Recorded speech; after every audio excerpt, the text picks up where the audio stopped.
గురుగారు మొలతాడుతో పాటు ధరించాల్సినవి ఇంకేమైనా ఉన్నాయా? అదే మొలతాడు మొదటిది. ఆ యజ్ఞోపవీతం అంటామే ఒడుగులో వేసేటటువంటిది, అది రెండవ సూత్రం.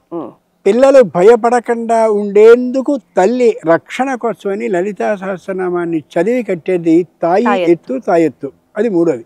నాలుగవది మాంగళ్య సూత్రం, పురుషుడు స్త్రీ యొక్క మెడలో భంగించేది, అది నాలుగవ సూత్రం తాడు.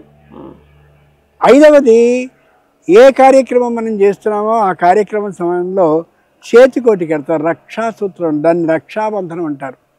రక్షాబంధన ముహూర్త సుముహూర్తో కంకణాలు అదే కంకణాలు అంటారు. అది ఆ కార్యక్రమం అయిన తర్వాత తీసేయచ్చు. ఈ యజ్ఞోపవీతం పురుషులకి, మాంగళ్య సూత్రం స్త్రీలకి శాశ్వతంగా ఉండాల్సింది. పురుషునికి ఈ కట్టేటటువంటి మొలతాడు ఏదైతే ఉందో దాన్ని కటి సూత్రము అంటారు, అది కూడా శాశ్వతంగా ఉండాల్సిందే.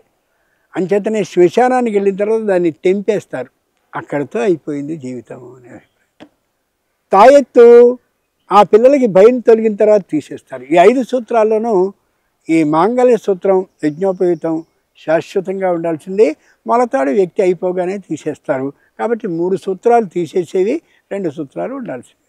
తల్లి కట్టిన దాన్ని తాయెత్తు అంటారు. చాలా శక్తివంతమైంది, తండ్రికి రాదు. ఈ మధ్య ఈ కాలికి నల్లతాడు కడుతున్నారు, ఏమిటో తెలీదు. కొందరు కుడికాలికి, కొందరు ఎడవకాలికి, దిష్టి రాకుండా. ఏమిటో పిచ్చిది, ఎక్కడ ఇది ఎక్కడ సూత్రంలో చెప్పబడ్డది కాదు, కట్టేస్తున్నారు అంతే. మగ ఆడ. కొందరు 2 కాళ్ళకి కొడుకు కడుతున్నారు, కట్టుకో. శాస్త్రం తెలిసి చెయ్యాలి.